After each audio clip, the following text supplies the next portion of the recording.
This is Bullets with AWR Hawkins, a Breitbart.com podcast. Here he is, the host of the podcast, AWR Hawkins.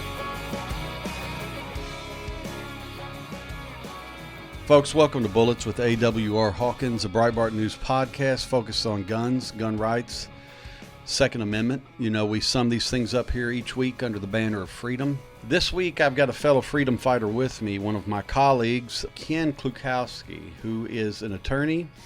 He is involved in myriad things. I'll let him explain all that, I should say, but he's a busy man. Ken is going to be with us now in the wake of the District of Columbia v. Heller anniversary. We just experienced the 10th anniversary of that decision, which didn't discover an independent or an individual right, but it reaffirmed an individual right. And that is important to understand. The court didn't create an individual right. It just reaffirmed that our founders intended for such a right to be protected. In the wake of that anniversary, we have learned that Trump is going to get to put another justice on the Supreme Court. And so I'm just telling you, talking to Ken at a time like this is perfect because that next justice is going to be crucial to the Second Amendment. Ken, thanks for making time to be with us. Dr. Hawkins, thanks for having me. So, Ken, what a time. I got to be honest with you. I love Trump, but I never dreamed that he was going to have the opportunity he now has. Help us understand what exactly does this new justice represent that he'll get to choose? Well, absolutely, and thanks again for having me, A-Dub. And what we're looking at here is the Supreme Court has only issued two decisions squarely on the legal merits of a Second Amendment claim. As you said, Heller was the first one, and then McDonald v. Chicago in 2010. Aside from those two, we've never had one. And what this next justice will be, each of those were 5-4 decisions. Justice Anthony Kennedy was one of those 5. Now, he was more of a moderate justice, but he still voted in favor of those very bare minimum Second Amendment cases. And by bare minimum, what I mean is it just said that you have some sort of right, and that it's a right you can claim against state and local governments as well as federal government. It doesn't say how broad the right is, whether it covers all firearms, whether it covers some weapons aside from firearms. It doesn't say whether or not it's concealed carry versus a right to open carry, whether or not it goes outside your house at all, or if it only applies inside your house. It does not get into issues like whether the government can make you get a license and how expensive that license can be and how much training you have to go through. All of those issues were being left to a future Supreme Court and future cases. That is the stakes of what is going on right now in terms of President Trump picking an originalist, to use the legal term, or a constitutionalist or strict constructionist would be more the layman's terms, but an originalist justice who will interpret the Second Amendment according to its original meaning, because that court will then look at all of those other issues that we're talking about. And so the fate in the future of the Second Amendment turns on getting the right person nominated by the president, and I'm confident that the president will nominate a fantastic pick, but then putting pressure on the U.S. Senate, specifically Democratic senators in Trump states, to vote to confirm that nominee and put in place a justice who will protect the right to keep and bear arms for law-abiding American citizens. You know what, Ken? That was perfect summation. Perfect. Let me ask you this. There's a tendency, even among Trump supporters, there's a tendency to think, okay, this is where he's going to finally blow it. And I'm not saying that negative about Trump.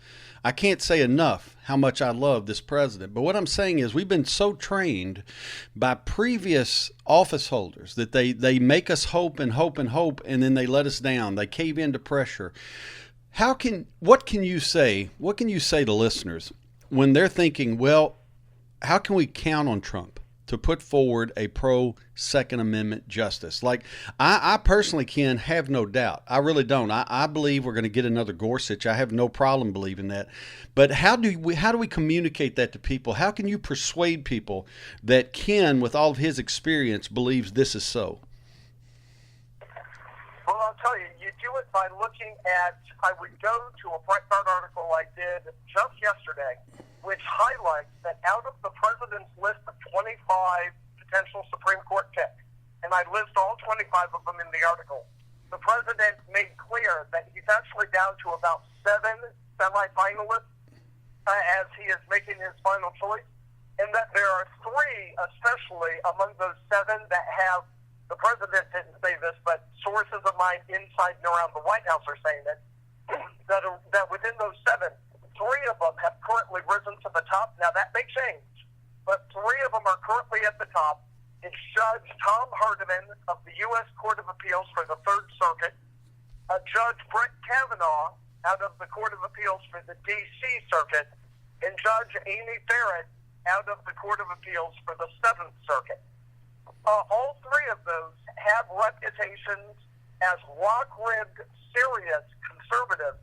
2 of them have actually published court opinions on the Second Amendment. The one that people have been talking about the most is Judge Hardiman's opinion in a case just a couple of years ago out of the en banc Third Circuit, where he held that that under federal law, 18 U.S.C. Section 922 G1, that's the one that does not let convicted felons have firearms. It's a lifetime ban. That he invalidated that statute as applied to 2 individuals who were convicted of misdemeanors, but misdemeanors that under state law could in theory have subjected them to just enough jail time that it actually triggered the federal statute as if they were felonies. And I mean, these are nonviolent people we're talking about. Like, one of them was a manager, I think it was at a restaurant, where he was having sex with his girlfriend, and she was not yet legal age, but she was just shy of like full adult age. And so under state law, it was a matter of it was a misdemeanor instead of a felony because of like a Romeo and Juliet law. I mean, this was like, I believe, someone who was 17 years old, just shy of her 18th birthday. And so given how long they had been going out and whatnot, but it still subjected him, as I said, he was convicted of a misdemeanor, but he could have, in theory, have been put in jail long enough that it actually, again, triggered the federal statute.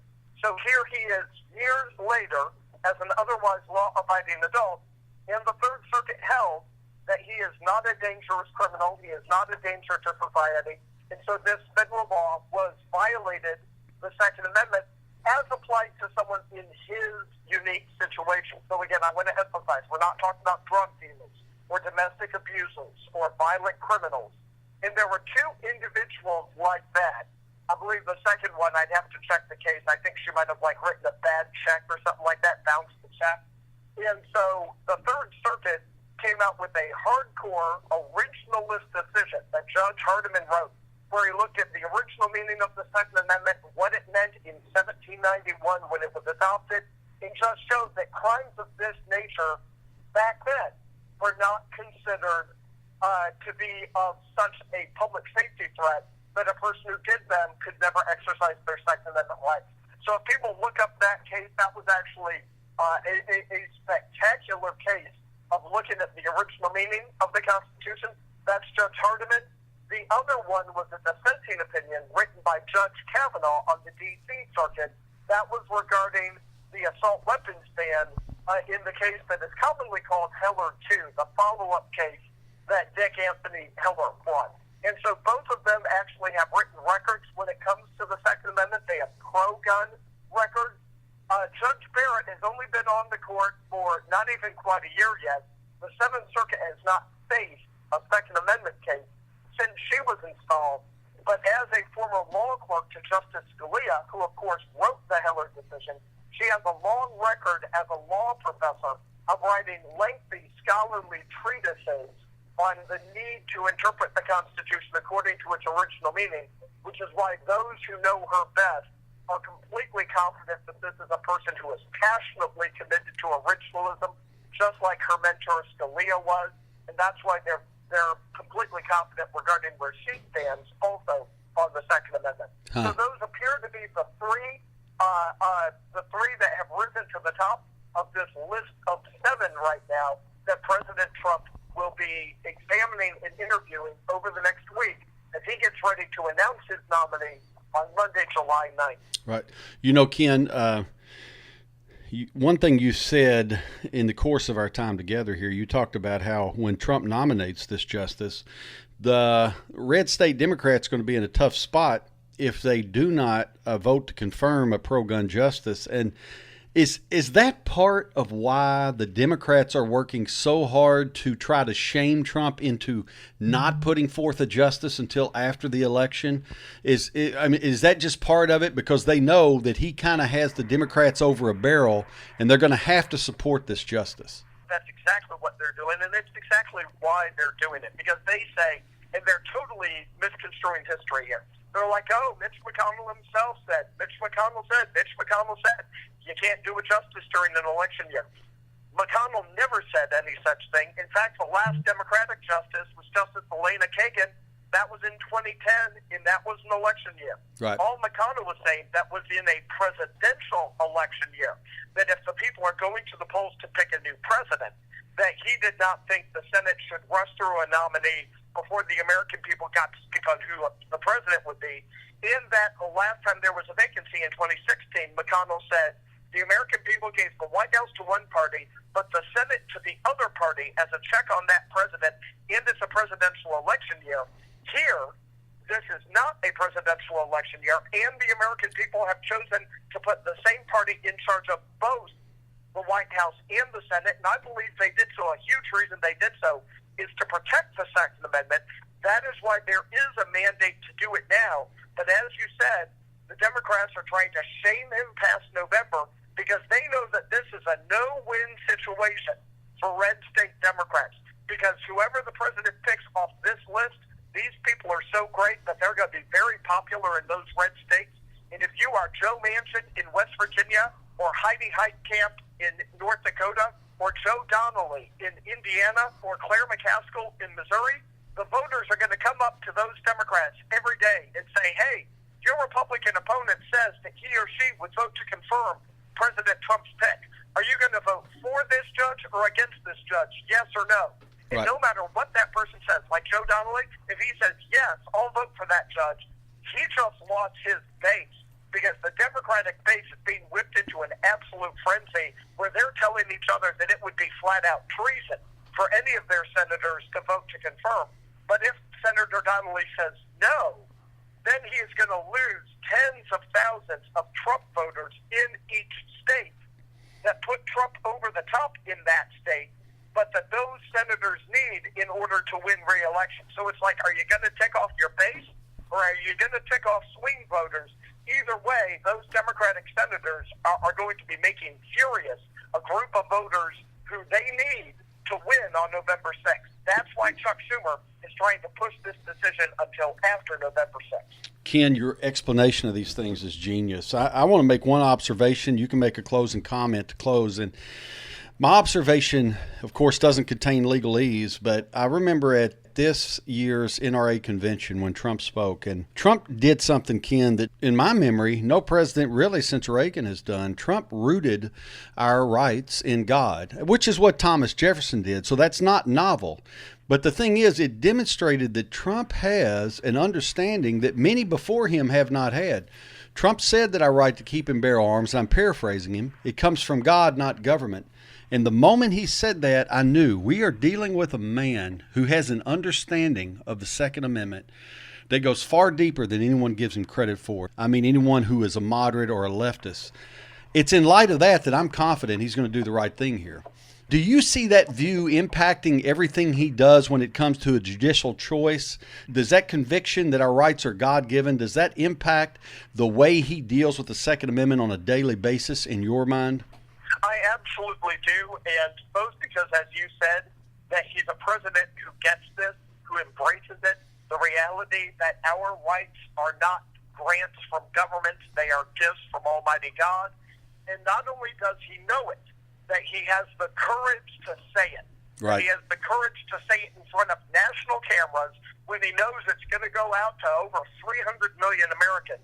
And that's what we need. We need both of those in a president. We need a president who embraces that reality in his heart and who has the courage to proclaim it without apology as informing his policy decisions as he leads this nation. And between those two, that he has the courage to say it, that's why I am confident that he's going to make the right pick. And then people need to whip the Senate to get in line and confirm that nominee and get him on the Supreme Court to protect the Second Amendment. Folks, you've been listening to Ken Klukowski, who has everything to say on this topic, and he understands what he's saying, and that was clear, I'm sure, as you listened to him. Ken, thank you for making time to join us. I know how busy you were today, and I appreciate you making time. And listeners, listen, I encourage you to take Ken's words to heart. When President Trump puts the nominee forward, you call your senators, you call Majority Leader Mitch McConnell, you email them, you tweet them, politely, always politely, but put pressure on them. Tell them you want this justice confirmed. The Second Amendment depends on it. This is part of making America great again. Folks, you're listening to Bullets with AWR Hawkins. We'll be back right after this. Hey folks, I want to tell you about Breitbart News' Second Amendment newsletter, Downrange with AWR Hawkins. Features the top gun stories of the week, every week, and guest columnists like Gun Owners of America's Larry Pratt or Armed American Radio's Mark Walters. Also features a review of a firearm or a firearm accessory each week. The newsletter downloads on Thursday, comes right to your email inbox. You can subscribe at Breitbart.com/AWR. This is Bullets with AWR Hawkins, a Breitbart.com podcast. Here once again is AWR Hawkins.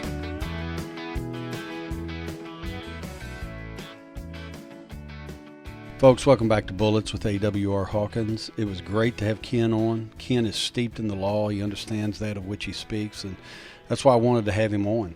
You know, when he talks about Trump's next pick for the court, he knows what he's talking about, and he's right. There's no reason to think that Trump will pick anyone less than someone who's pro-Second Amendment. A Gorsuch or a Scalia is on the way, and that's what we need. And that way we know we have 5-4 pro-gun on that court.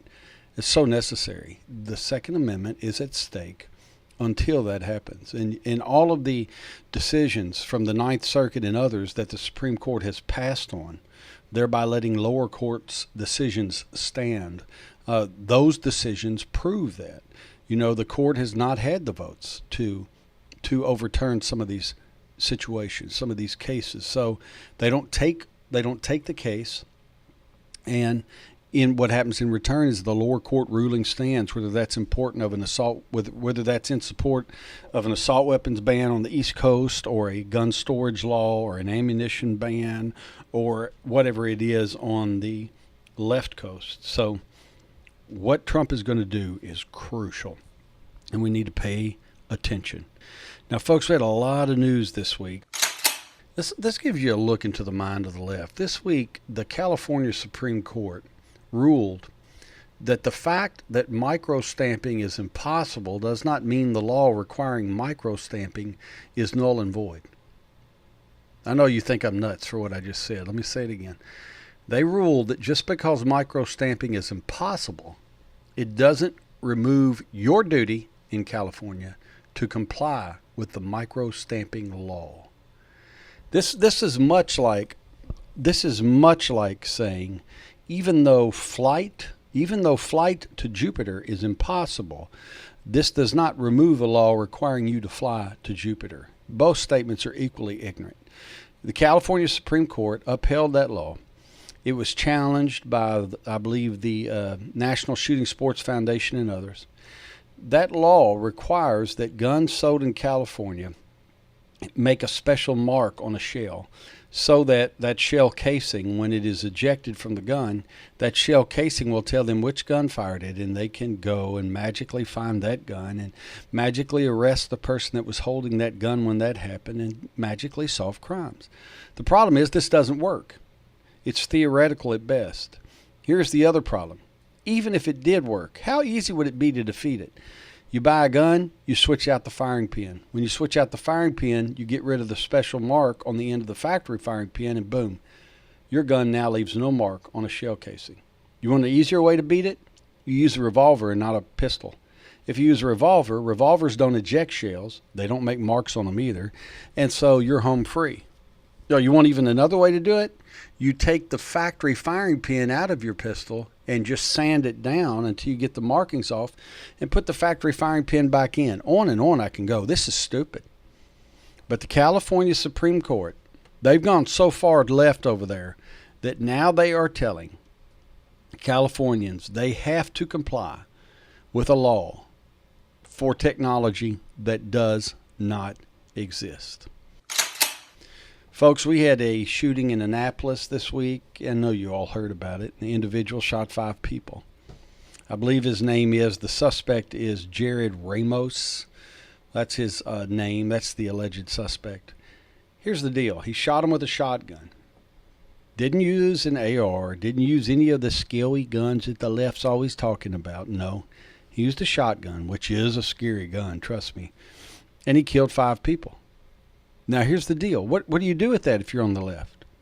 They've continued to call for gun control. You know, gun control Senator Chris Murphy was quick to call for more gun control. He didn't do it directly. Rather, he said that his colleagues were somewhat complicit because they won't take action. What kind of action are you supposed to take there, Senator Murphy? Think about this. In Maryland, they have an assault weapons ban, a high-capacity magazine ban. They have a requirement that would-be gun buyers submit fingerprints to the state police for a registration scheme, right?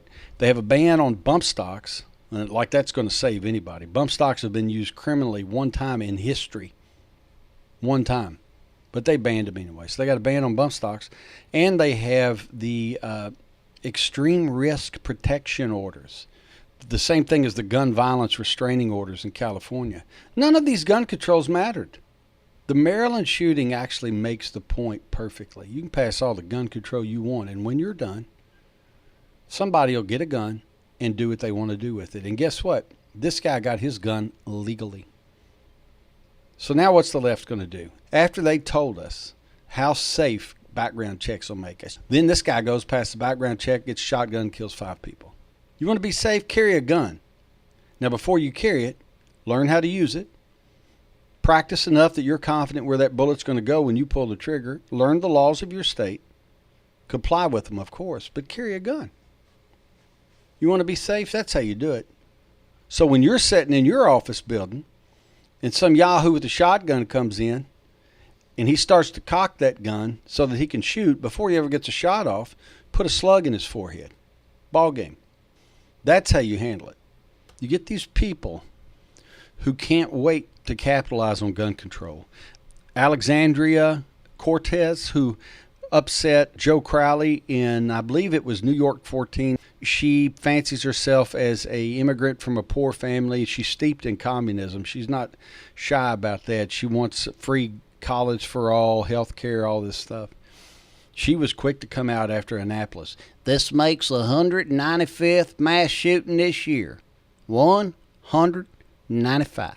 Now, truth be known, she's probably only exaggerating by about 191. So only exaggerating by 191. Folks, this is why no one listens to gun controllers. They just make stuff up. They just make it up. They figure no one's going to challenge them. And these people think we're stupid. But we're not. We're not stupid enough to believe that garbage. It's too evident. You'll remember I covered it in 2015. All the freaks on the left were going 355 mass shootings this year, 355. So Mark Folman, the last guy expected to do it, and I'm not putting him down at all. It's not an insult. Mark Folman, the editor at Mother Jones, pops up and goes, folks, I've been keeping track of mass shootings, and guess what? There haven't been 355. There have been 4. Whoa. They only exaggerated by 351? See, the left is pathetic. They're pathetic, and they're doing the same thing now. They're doing the same thing now. You had a bunch of people in Oregon who were trying to get a initiative on the ballot that would ban, quote unquote, assault rifles in high capacity magazines, quote unquote, high capacity magazines. Well, this went to the Supreme Court in Oregon, and the Supreme Court struck it down. They said, look, the language is not clear. They seized on the phrase assault weapon, said it's not precise. And basically the court said what's going to happen is if this initiative were to pass, all right, if it were to pass, you would have semi-automatic rifles, just run-of-the-mill, gone. Commonly owned rifles, gone. All right? And so they told the people who put everything together, you have to reword this initiative, bring it back to us. Once we approve the language, then you can get all your signatures to get it on the ballot. Oh, by the way, you have to do all that before July 6th, and you have to have 80,000 plus signatures. So all the gun grabbers, guess what they did? They quit. Now, they're not done for good, but they're done for now, which is good. We can take a little breath. But the freaks and hippies will be back in 2019. No doubt about that. The Oregon Supreme Court decision just kind of stifled their momentum, and that's what we needed. You folks out in Oregon, who are you voting for, by the way? What has happened to such a great state that now, I know a ballot initiative isn't the result of a politician, but what I'm saying is the ballot initiative is in the spirit of so much of the legislation that's been passed out there. Who are y'all voting for?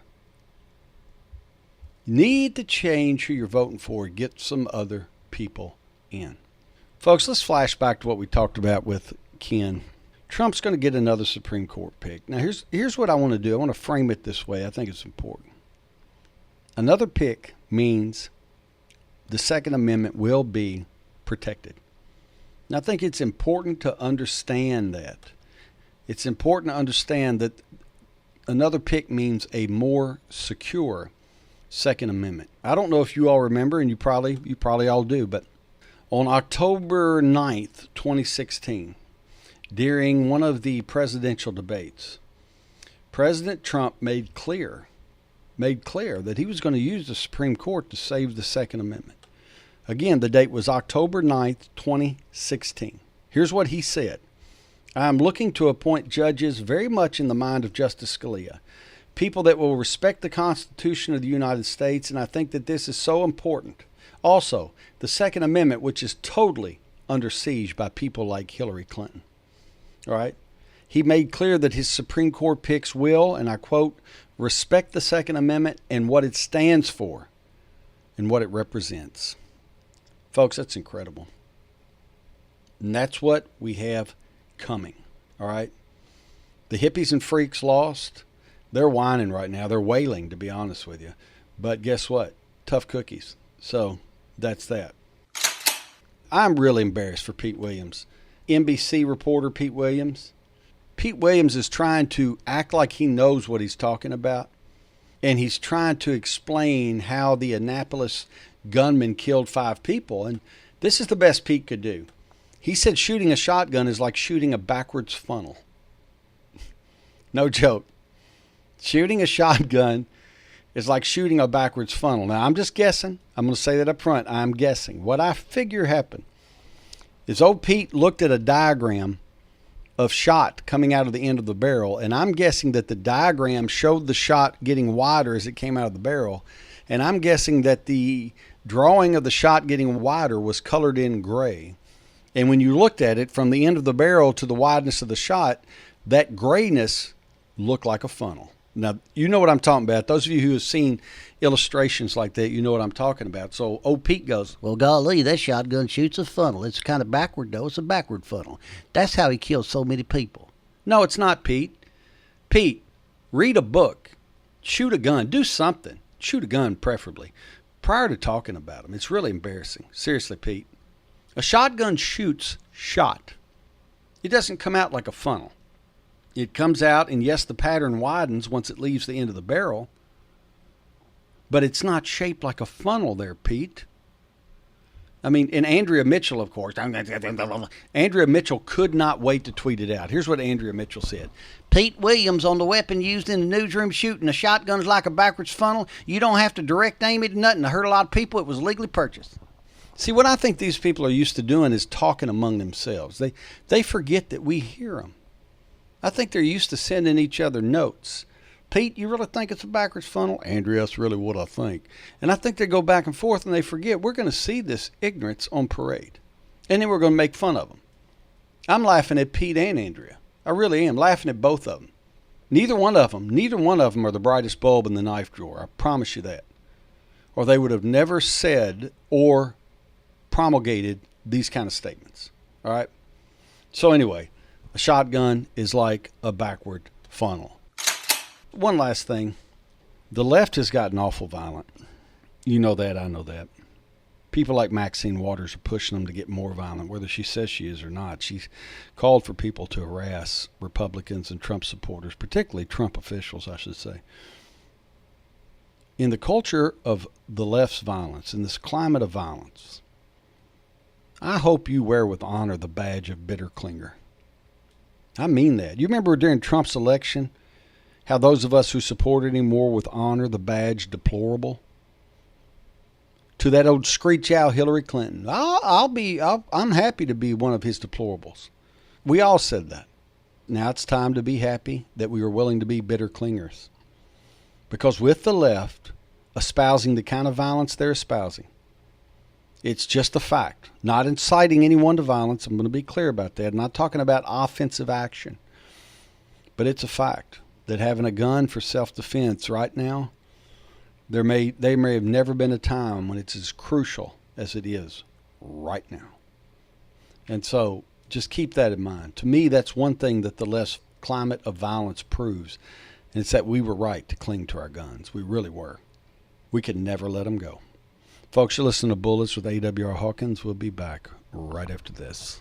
Breitbart News Daily with Alex Marlow. Censorship is a key issue here, particularly for people on the right. Do you think it was addressed adequately? Definitely not. It was useful to name check Diamond and Silk. It was useful to check even politicians who had campaign ads that were shut down. But in every case, Zuckerberg was allowed to essentially dismiss the case and move on. Breitbart News Daily, weekdays at 6 a.m. Eastern on SiriusXM Patriot 125.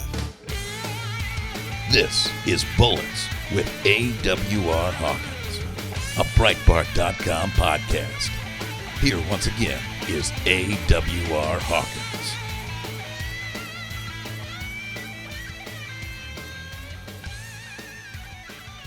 Welcome back to Bullets with AWR Hawkins. Folks, we had a huntress this week who faced a lot of feedback for shooting a giraffe. I don't know how many years humans have been shooting giraffes, how long this has been going on, but she shot a giraffe who was old, so the giraffe was black. And for shooting a black giraffe, people like the actress Deborah Messing called her immoral, heartless, vile, a murderer, on and on and on we can go. Come on, folks. Come on. Is this all the left has to do? Seriously. Is this all they have to do with their time? The hunter, or as I say, the huntress, Tess Thompson Talley, she's standing her ground. Of course, she's getting, people on Twitter are saying, I hope you die a vile death and all these kind of things. I hope you're murdered in the most horrible way. And she's standing her ground, though. She said, the giraffe I hunted was the South African subspecies of giraffe. The numbers of this subspecies actually increased due in part to hunters and conservation efforts paid for in large part by big game hunting. The breed is not rare in any way other than it was very old. Giraffes get darker with age. She then wrote, I get that hunting is not for everyone. That's what makes the world great, the differences. She said, but to make threats to anyone because they don't believe the way you do is completely unacceptable. If it was any other belief that was different, threats and insults would be deemed hideous. However, for some reason it is okay to act this way because it's hunting. I think she put her finger right on it. These people come out of the woodwork because of a picture of a dead giraffe, and they wish death on this woman who shot the giraffe. They wish death on her. And they don't understand what they're doing. They're opposing the death of the giraffe by wishing for the death of this person. And it's what she's saying. They come out, they lose all sense, all logic, it's gone. Of course, they're leftists to begin with, so they didn't have much to lose. But anyway, again, her name is Tess Thompson Talley. And I've got a story up on it, of course, at Breitbart that you can read. But she shot a beautiful giraffe. She had to stalk the thing. She had to pay who knows how much to do it. It was in South Africa. So it's highly regulated. Any of you who've been there to hunt know that. And I haven't been, but I have friends who go. I know the kinds of hoops they have to jump through in order to shoot what is legal to shoot there. It's highly regulated. They're told which animal they can shoot, which animal they can't, so on and so forth. So, the left, once again, is completely unhinged. All right? I wanted to talk to you. We had a story this week. A mother called 911, and while she's on 911, she's in Akron, Ohio. While she's on 911, you can hear her son in the background shooting somebody who's trying to get in the house. She called 911, said someone was trying to force his way into the house. You hear the first shot on the 911 call. She tells the operator, someone is trying to break into my house, and she quickly adds, my son had to shoot the guy. He's breaking in the house. Again, you're hearing all of this in the background. You can hear the son screaming, get the bleep out of here to the guy. Get the bleep out of here. And you hear a gunshot again. Then the suspect, 41-year-old Daniel Jones, died at the scene. No one knows his motives. They revealed that he lived near there. No one knows why he was trying to get in that house. And so I'm not going to ascribe motives to him, but I'm going to tell you this. This woman was terrified when she called 911. Terrified.